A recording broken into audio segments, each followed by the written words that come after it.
निर्देशांक ज्यामिति। निर्देशांक ज्यामिति में होता क्या है, इसमें कुछ निर्देश दिए होते हैं, जिससे नाम इसका निर्देशांक ज्यामिति। यानी इसमें बेसिकली ज्यामिति का ही अध्ययन करना होता है कि इसमें कोई तल है और उसमें दो रेखाएं एक दूसरे पर लंबवत होती हैं। लंबवत होने का मतलब है अगर दो रेखाएं एक दूसरे पर लंब हैं, इसका मतलब दोनों रेखाओं के बीच का जो कोण है 90 अंश होगा। जैसे ये कोई रेखाएं हैं एक दूसरे को काट रही हैं, तो इनके बीच में ये कोण है, दूसरा ये कोण है, ये कोण है और ये कोण है, ये सब कोण है। अगर ये रेखाएं इस तरह से हो जाएं तो क्या होना है, ये कोण 90 अंश का,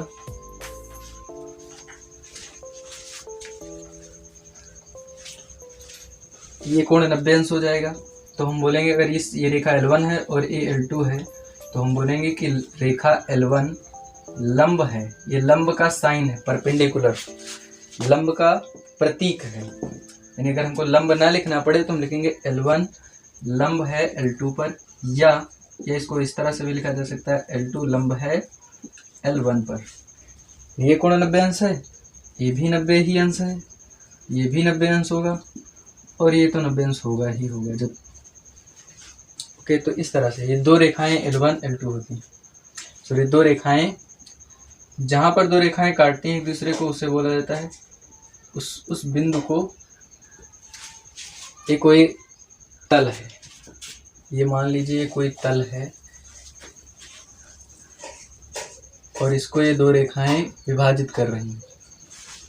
अगर ये दो रेखाएं विभाजित कर रही हैं तो ये तल 4 भागों में विभाजित हो जाएगा। ये दो रेखाएं, इसका नाम जो होता है, इसको फिलहाल के लिए O मान लो, इसको x डैश y डैश, ये है, इसको कहते हैं ओरिजन, ओरिजन। हिंदी में इसको बोलते हैं मूल बिंदु, मूल बिंदु हिंदी में इसको कहते हैं, यह मूल बिंदु।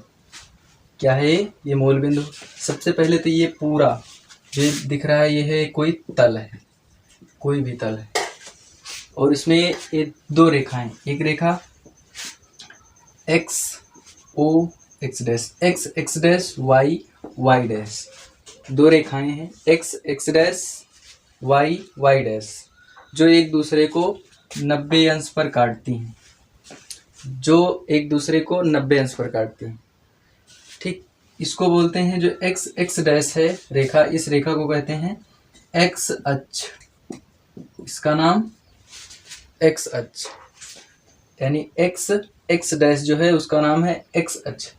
तो जो y डैश होगी उसका नाम क्या होगा? उसका नाम हो जाएगा y अक्ष, इसका नाम y अक्ष। x डैश को x अक्ष, y डैश को y अक्ष कहें। चूंकि यह एक तल है, ये एक प्लेन है, ये एक प्लेन है, और ये प्लेन में दो रेखाएं एक दूसरे को 90 अंश पर काट रही हैं। देखो इसमें कितने खाने दिख रहे हैं, एक ये, 2 3 4, ये 4 हिस्से हो गए इस तल के। प्रत्येक हिस्से को बोलते हैं चतुर्थांश। ये क्या है? ये है चतुर्थांश। अब यहां से स्टार्ट किया जाता है, इसको बोलते हैं प्रथम चतुर्थांश। चूंकि एक तल है 4 भागों में विभाजित है, प्रत्येक भाग को बोलते हैं चतुर्थांश। तो ये पहला है तो इसको बोलेंगे प्रथम चतुर्थांश, ये दूसरा है इसको बोलेंगे फिर द्वितीय चतुर्थांश, इसी तरह से तीसरा है इसको क्या बोलेंगे? हाँ, अपनी जगह पर बोलिए, इसको बोलेंगे तृतीय चतुर्थांश, और ये होगा चतुर्थ चतुर्थांश। चलो लिख ही लेते हैं, प्रथम चतुर्थांश, इसको कहेंगे द्वितीय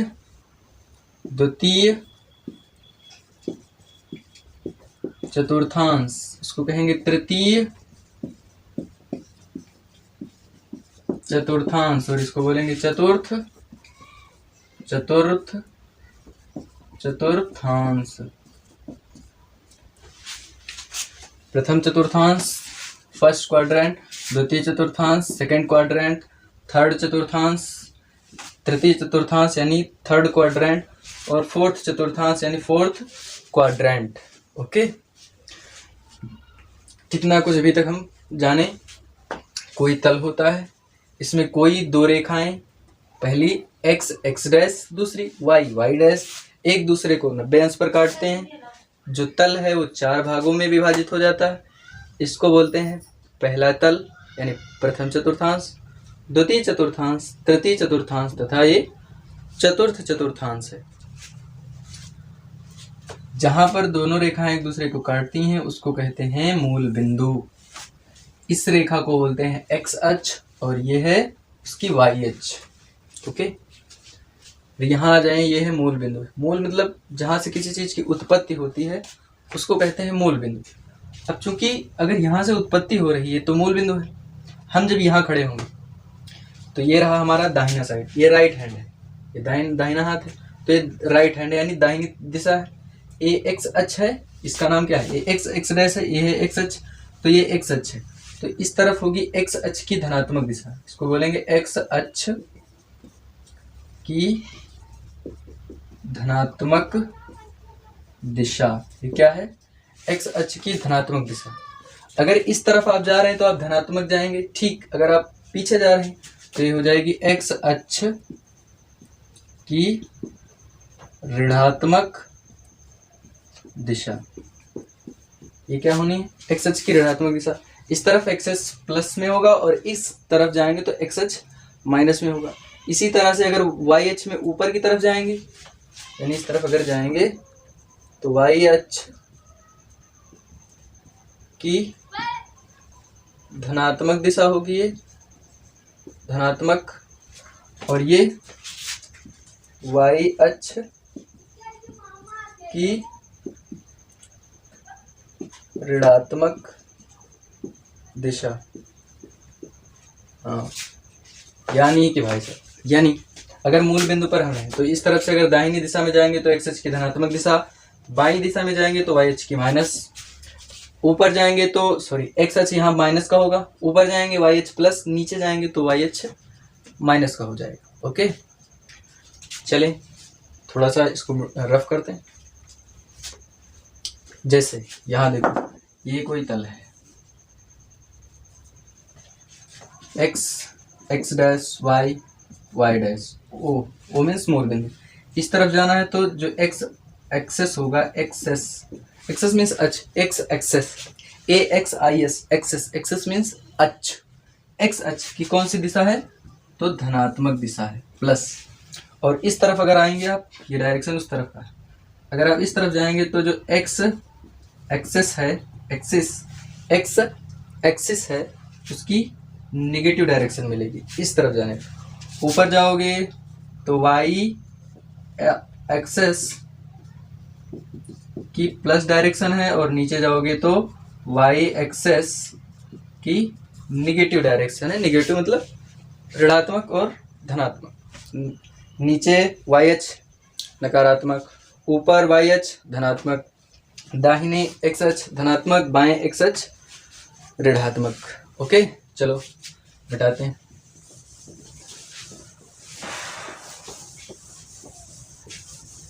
इसको छोटा सा बना के वहां लिख लेते हैं।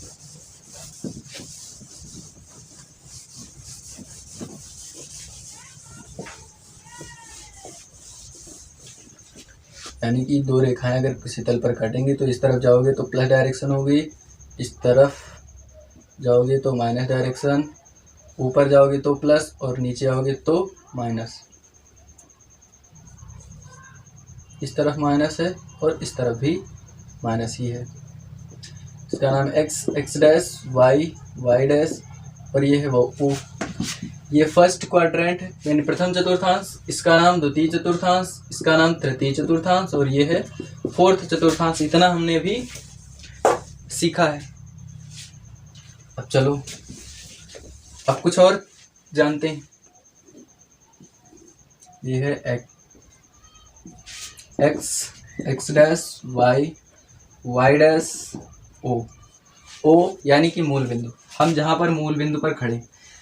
तो एक अच्छा 6-7 में एक आता है संख्या रेखा। संख्या रेखा यानी कि जहाँ पर हम खड़े होते हैं लाइन वहीं से शुरू होती है। हाँ, जहाँ हम खड़े होते हैं लाइन वहीं से शुरू होती है। इसका मतलब है जहाँ आप खड़े होंगे वो होगा 0। यहाँ पर x अक्ष पर चली गई दूरी 0 होगी, y अक्ष पर चली गई दूरी 0 होगी। यानी यहाँ से आप इस तरफ जाएंगे तो दूरी बढ़ती चली जाएगी। ये आपका मान लीजिए घर है और इस तरफ आपका स्कूल है, तो यहाँ से जाएंगे तो दूरी बढ़ती चली जाएगी।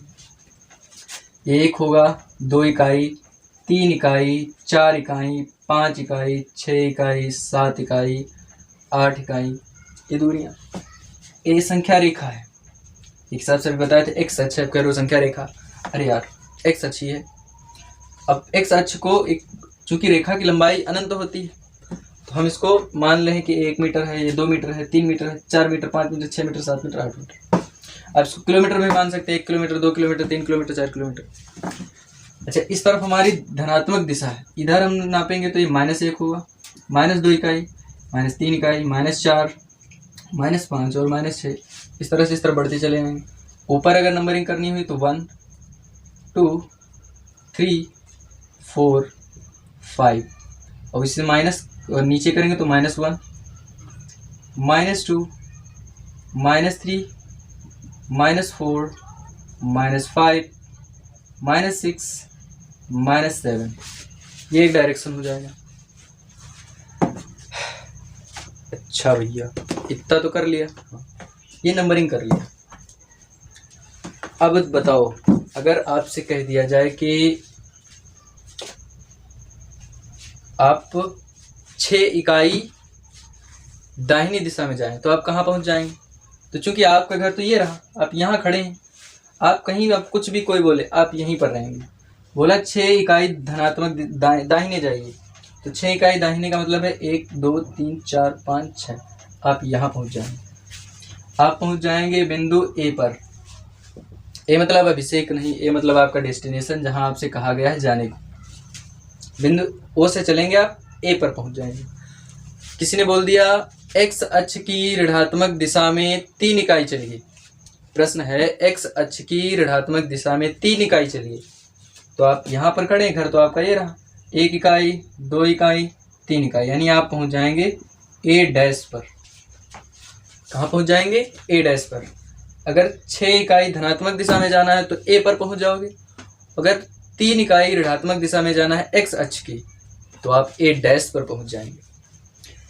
कोई और आया और आपसे उसने बोला कि आप वाई अक्ष की धनात्मक दिशा में 5 इकाई चलिए, तो वाई अक्ष तो ये रहा भैया, वाई अक्ष की धनात्मक दिशा में जाना तो एक ऊपर जाना है, इसका मतलब 1, 2, 3, 4, 5, यानी आप पहुंच जाएंगे यहाँ पर बी पर। बिंदु बी है कोई और आप यहाँ पहुंच जाएंगे।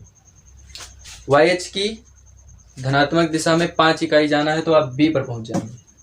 किसी ने बोल दिया कि वाई अक्ष की ऋणात्मक दिशा में 4 इकाई चलिए, तो चूंकि आप वाई अक्ष पर आए, हाँ ये रहा वाई अक्ष, धनात्मक नहीं, इस बार बोला है कि आपको ऋणात्मक दिशा में जाना। तो ऋणात्मक दिशा कहाँ है वाई अक्ष की?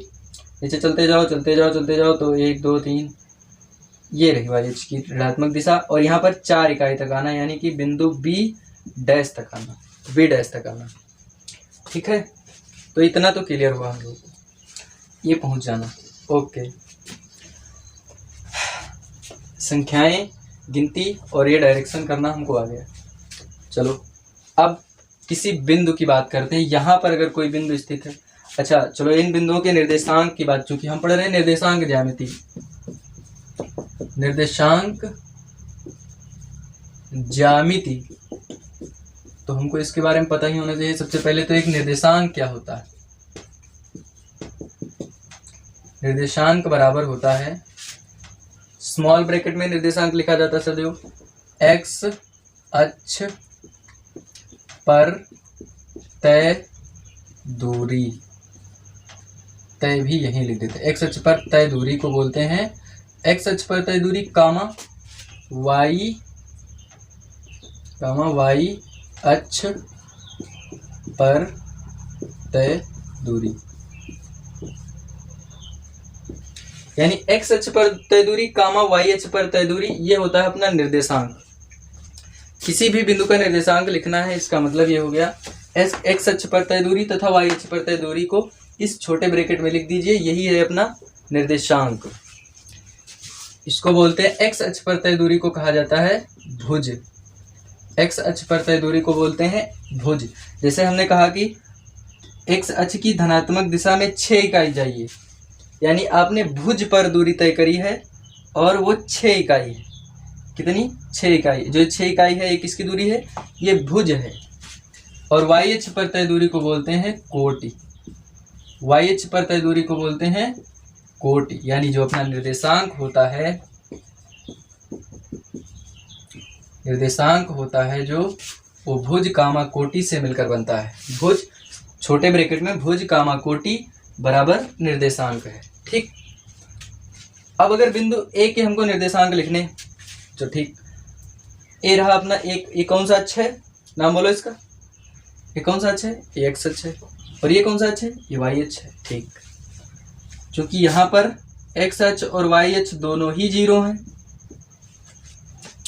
अगर ये दोनों जीरो हैं, इसका मतलब है कि अगर हम एक्स अक्ष से इस तरफ बढ़ेंगे, यानी मूल बिंदु से इस तरफ जाएंगे तो एक्स अक्ष का मान बढ़ेगा, इस तरफ जाएंगे तो एक्स अक्ष का मान नेगेटिव में बढ़ेगा, नेगेटिव नकारात्मक तौर पर बढ़ेगा।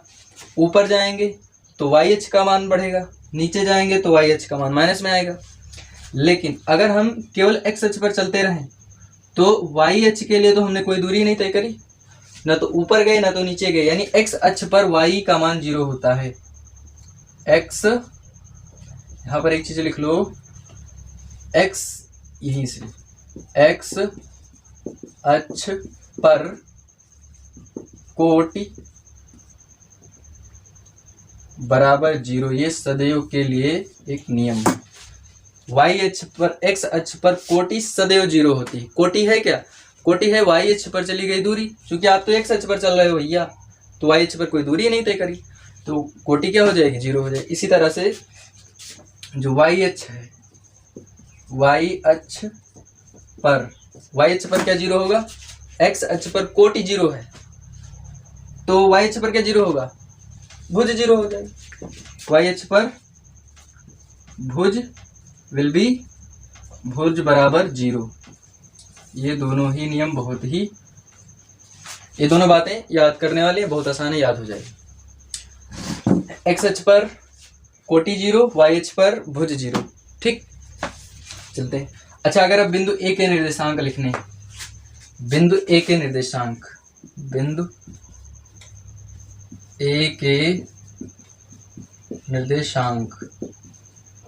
बराबर, आ जाओ लिखते हैं। तो किसी भी बिंदु के निर्देशांक होते हैं भुज कामा कोटि, छोटे ब्रैकेट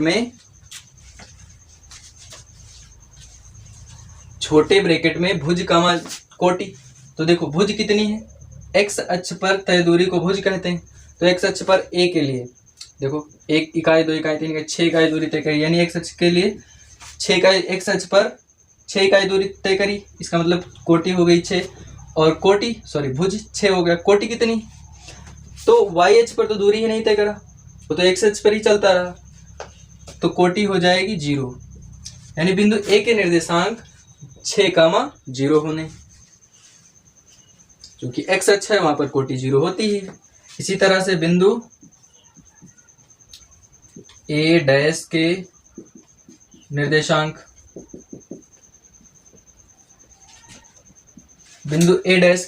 क्या हो जाना? बिंदु ए डैश के निर्देशांक हो जाएंगे -3, क्योंकि एक्स अक्ष पर जो उसने दूरी तय करी वो 3 इकाई दूरी तय करी, क्योंकि ए एक्स अक्ष की ऋणात्मक दिशा, इसलिए हम माइनस लगाएंगे 3, वाई एक्स अक्ष पर कोटि का मान सदैव 0 ही होता। ये हो गए ए तथा ए डैश के। इसी तरह से बिंदु बी के निर्देशांक बिंदु बी के निर्देशांक कितने हो जाने? अब बी पर भुज कामा कोटि। अब चूंकि आप वाई अक्ष पर चल रहे हो, एक्स अक्ष पर तो कोई दूरी नहीं तय कर रहे हो, बी ये रहा, बी बिंदु ये है, तो बी पर अगर हैं तो आप केवल वाई अक्ष पर दूरी चल रहे हैं, एक्स अक्ष पर कोई दूरी नहीं तय कर रहे हैं।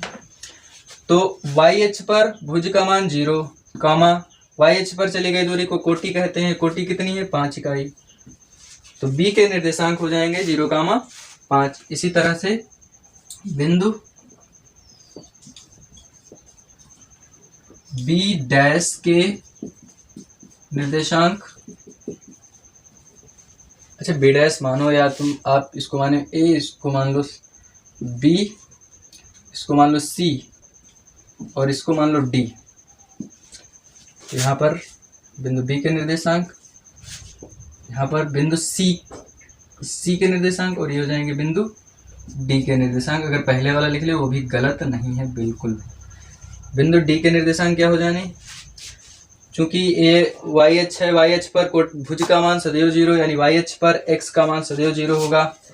और एक वाई एच पर कितनी दूरी तय करा, तो डी जो बिंदु है वो 4 इकाई पर है। तो यहाँ पर लग जाएगा, यहाँ तो प्लस ही आना है, प्लस का 5, यहाँ आ जाएगा माइनस का 4 इकाई। तो बिंदु ए बी सी डी के हमने निर्देशांक निकाल लिए। ओके, चलो अब आगे सीखते हैं। अगर कोई बिंदु किसी चतुर्थांश में है तो फिर उसकी स्थिति कैसे निकालते हैं।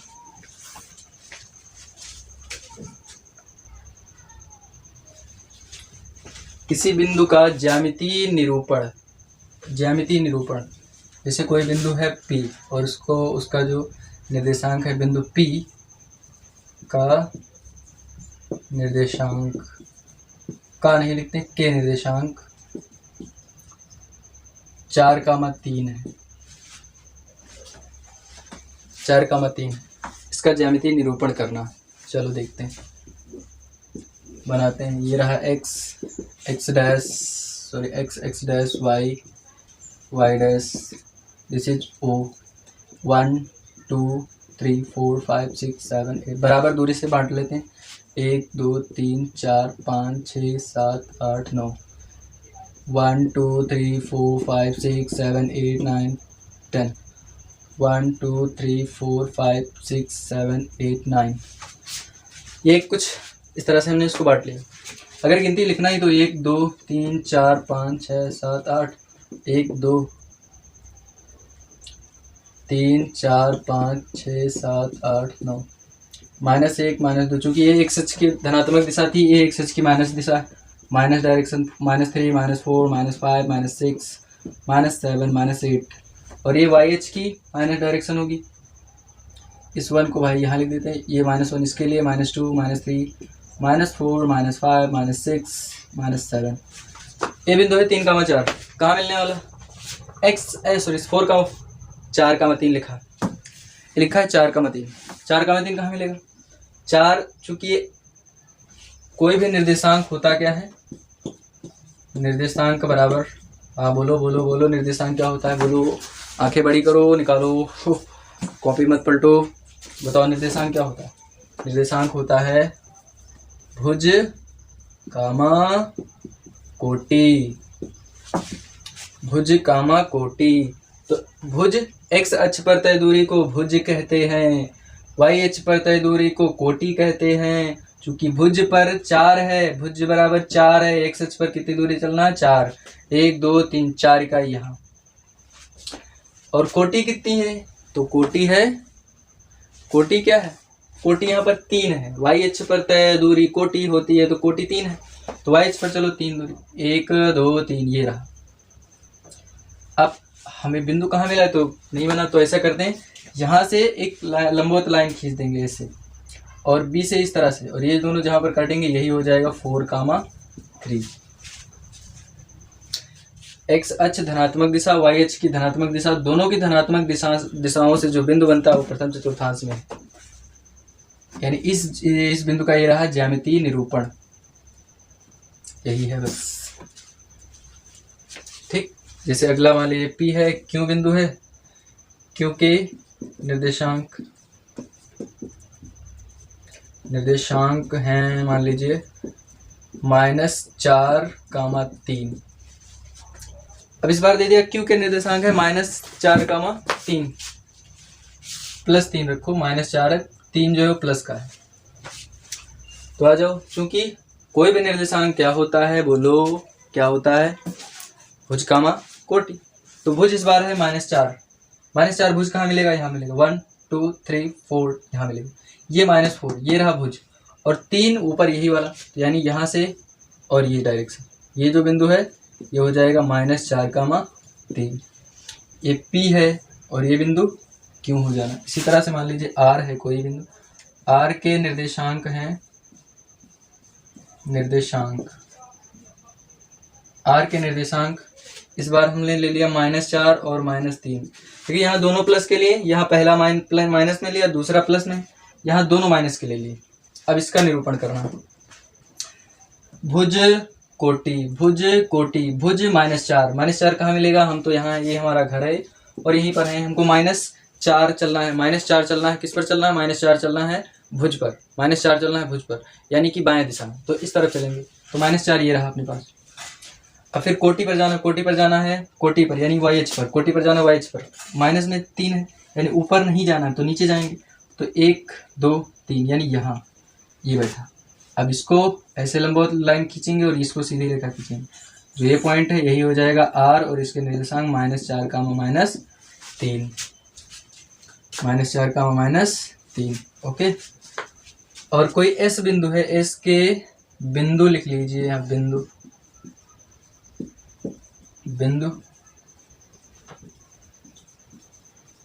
S के निर्देशांक, बिंदु S के निर्देशांक हैं मान लीजिए 4, -3।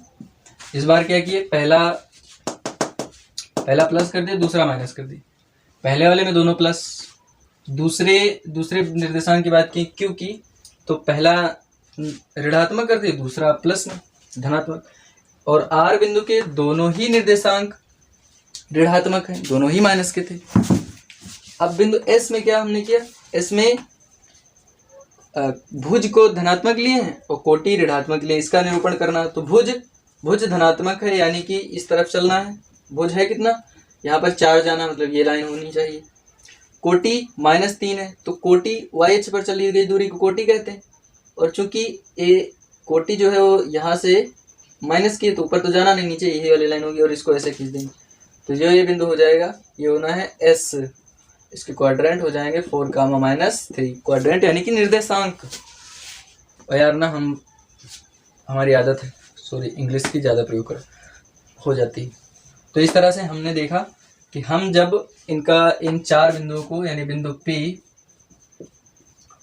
P Q R और S, इन 4 बिंदुओं को जिनमें निर्देशांक 4, 3, -4, -3, -4, -3, इनका ज्यामितीय निरूपण ये रहा आपके सामने।